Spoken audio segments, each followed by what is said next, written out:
second.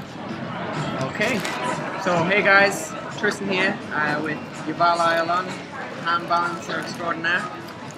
We're going to run through a short interview, some few questions. We're in a King's Cross, enjoying some tea and some food. So yeah, Yuval, we've just spent a weekend on our hands. Do you want to maybe tell the guys a little bit about yourself, a bit of your history? Okay. So I'm active hand balancer and circus artist. I just finished a long run of a performance in Las Vegas. I performed in a show called rehab as an acrobat and a hand balancer and a general performer, general acrobat. But my background is professional gymnastics.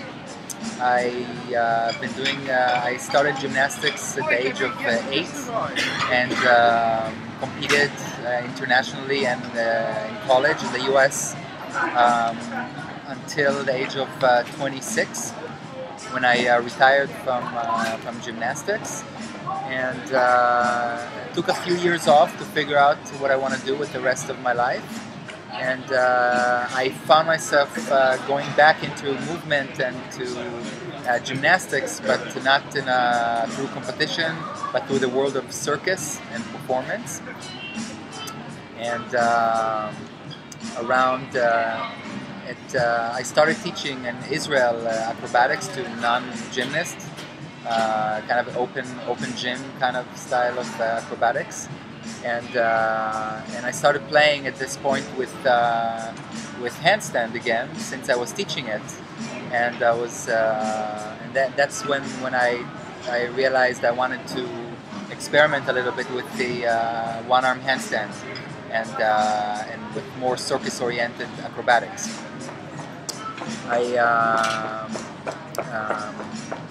From the moment I decided to learn a one-arm handstand, it took me a matter of weeks to figure out how to balance a one-arm handstand.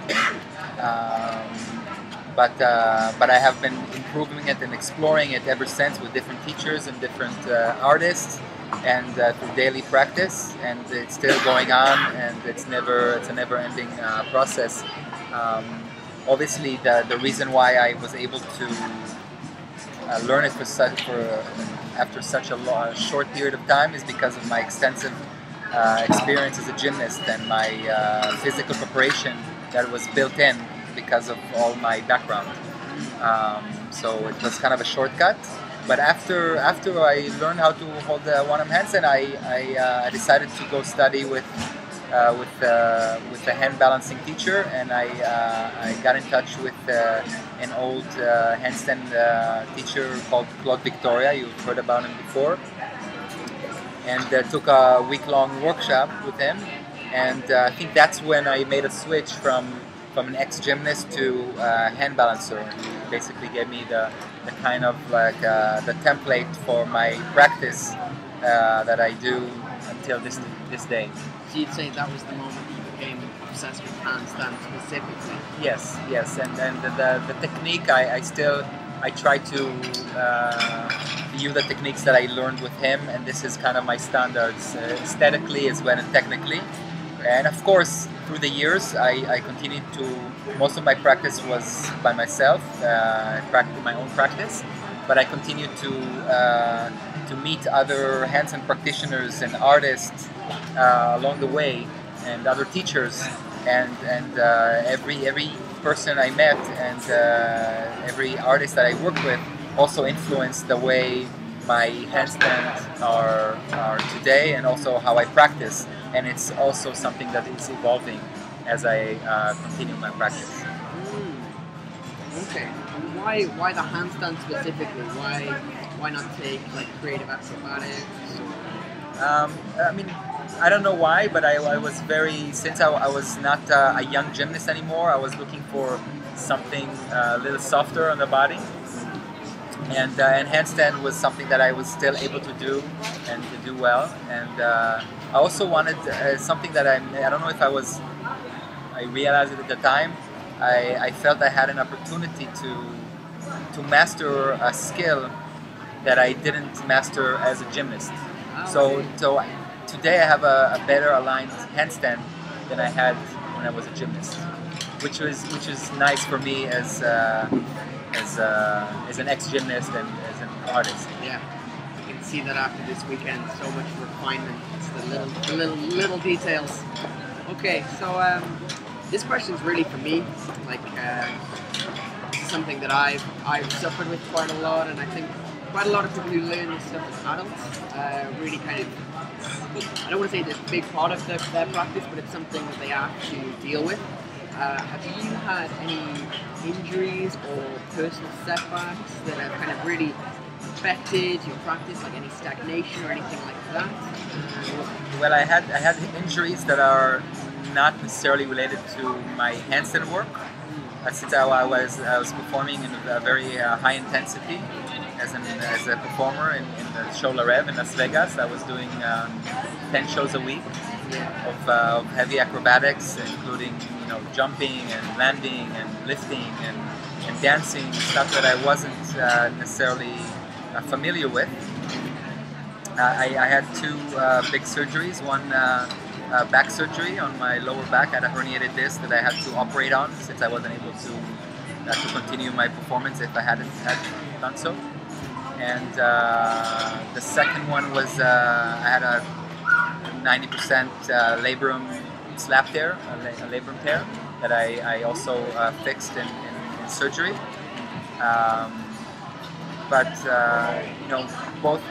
after both surgeries, I returned to full capacity in handstand as well as what I did in the show. So it's and handstand was an integral part of my rehab after both these surgeries. So that was going to be like the next question actually. So like if you come back from these surgeries, like what did you find as like the key factors in overcoming that, getting yourself back to full capacity? In handstand or in general? Just in general, like do you have like rehab protocol? Well, I was lucky also to be part of a very organized show, and so we have a set of athletic trainers who have vast experience with specific rehab with these injuries in this specific show environment. So obviously I had their help and their protocols and all that. On a daily basis, I have basically physical therapists or athletic trainers that work with me on a daily basis until I was back in the show, and usually it took me about 5 minutes after my 5 months after my back surgery and around the same time to return back into the show, and about a year to reach full capacity of my pre-surgery, my pre-condition situation. So that was, really handstand was really a big part of my rehab, both in shoulder and back surgery. Okay. So, most of us have seen the video that you did, I don't want to say recently, but, a little while ago, the 40 sets.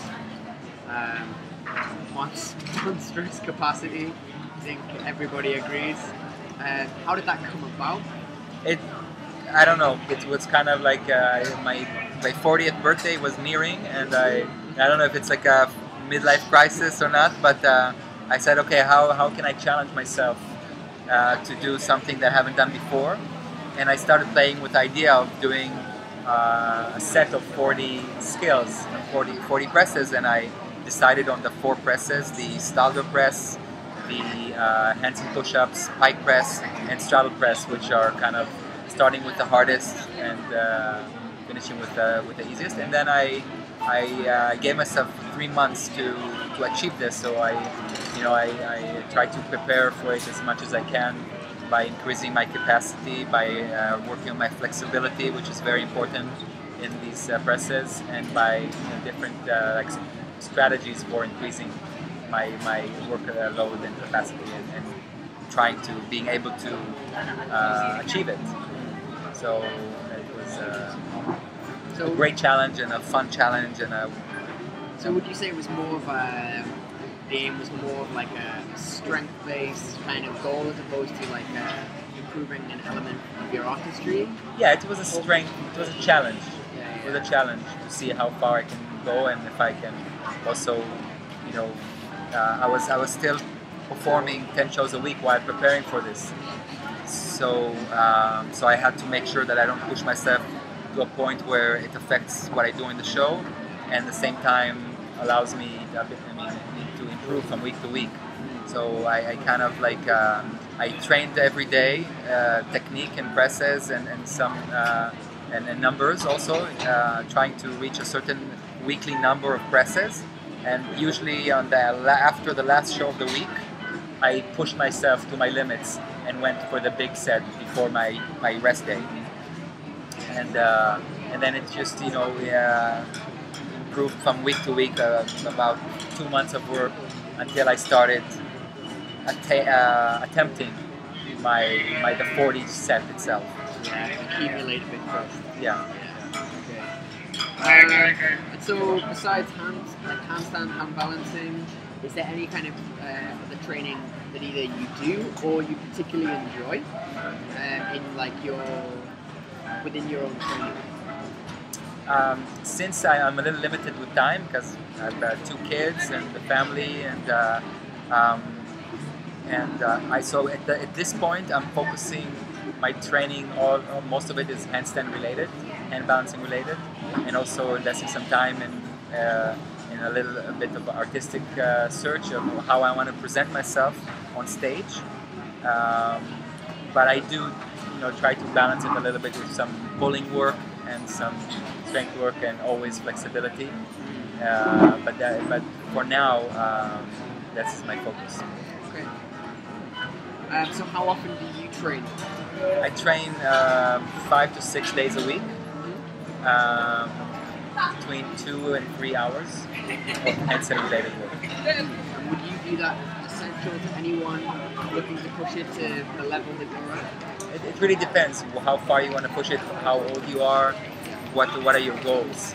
You can find some in circus schools in China and Russia, they do 7-8 hours of work handstand related, whether it's flexibility, strength, endurance, technique, artistic search, whatever you wanted. So I'm not there, I'm not the kid anymore, and I have already a certain level, so I can kind of like work on the skills that I want to perform and trying to perfect them, and have some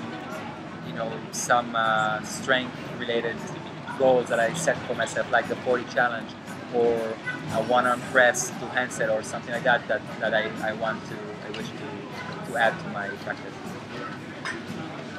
Okay, so obviously we've covered so many elements of handstand this weekend, like so much more than I can even describe. I've got pages and pages of notes here.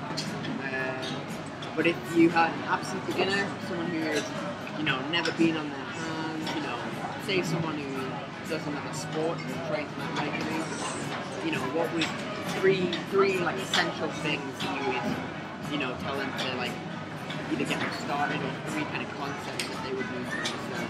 Okay.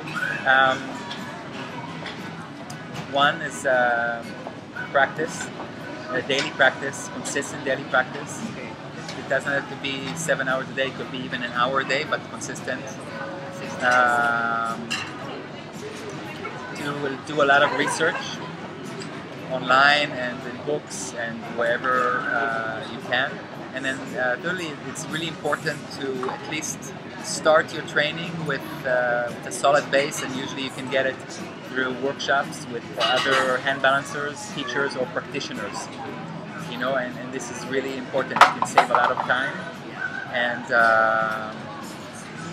it's most effective, especially for people who are passionate about it and who want to put the time. Otherwise, the knowledge is out there, but if you don't apply it in real life, it's not going to happen. Yeah, I can definitely relate to that. Having started the handstand journey like by myself and going through a long time of banana shaped, kind of wobbling, bent arm handstands, it really does make a difference to have someone there in the flesh to just like, refine and just give you an idea of where you should be, even if you can't hold it yet, So totally, yeah, really good points. Would you say, so the next one would be people who've been doing handstands for a while, would you say there's any prerequisites or anything they have nailed before you attempt like a one-arm handstand? I don't have like a magic number, like a certain amount of time that you need to hold, but I would say a minute. A minute is a good benchmark, but it's not. It's a minute of a solid handstand and being able to go to handstand and control the handstand, whether it's going to be half a minute or a minute and a half. The number is not important. It's really a certain level of control that you will able to once you start moving towards one arm. You'll be able to control the different forces that exist during this unnatural position. And like within the your world and your history and all the people that you've trained with and everything, do you have any particular inspirations or mentors that you feel that have really affected your journey and really shaped the way that you've taken your performing and your training? So I mean, I'm gonna take it specifically about hand balancing, because I had a few coaches as a gymnast, so every coach that coached me from the age of 8 until I retired had some effect on my gymnastics, my physique, my performance, and stuff like that. And then afterwards, it was my Claude Victoria, who was the first hand balancing teacher that I have worked with. So it obviously had the most effect on the way I changed my training. And after that, I met along the way some amazing hand balancers, movers, practitioners, and there are too many people that all have effect on me to name them. So I'm really grateful for all the people I met along the way and taught also. I learn a lot from teaching as well, which is always the case. So, and finally now, what would you say is next? What's the next step for Yuval? Where do you want to take it? So now that I finished working in the big show, I have more time to finally invest in pure hand balancing. So I would like to perform as a hand balancer, and express myself on stage doing hand balancing, handstand, and at the same time continue to teach handstand technique to whether it's circus artists or it's other people that are really passionate about what I do, and I'm really enjoying to share this knowledge with them. Cool. Well, thank you very much, Yuval. It's been a pleasure training with you this weekend, eating Vietnamese food, all the good stuff. So thank you very much, guys. See you later.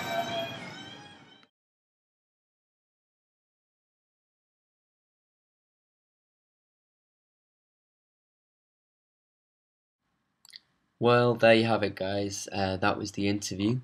I hope you enjoyed it. Didn't find it too boring. I tried to include a lot of extra clips just so that you could get a better idea of Yuval's skills, and so that you wouldn't just have to watch us talking the whole time. For more information on what Yuval does, you should check out his website at www.yuvalonhands.com, or check out his Facebook page. And for more information about what I do and my team, you can check out www.walkthefire.co.uk. Yeah, I really couldn't recommend doing one of these workshops enough. It's very eye-opening and humbling and refining. So thank you very much for watching, and see you later.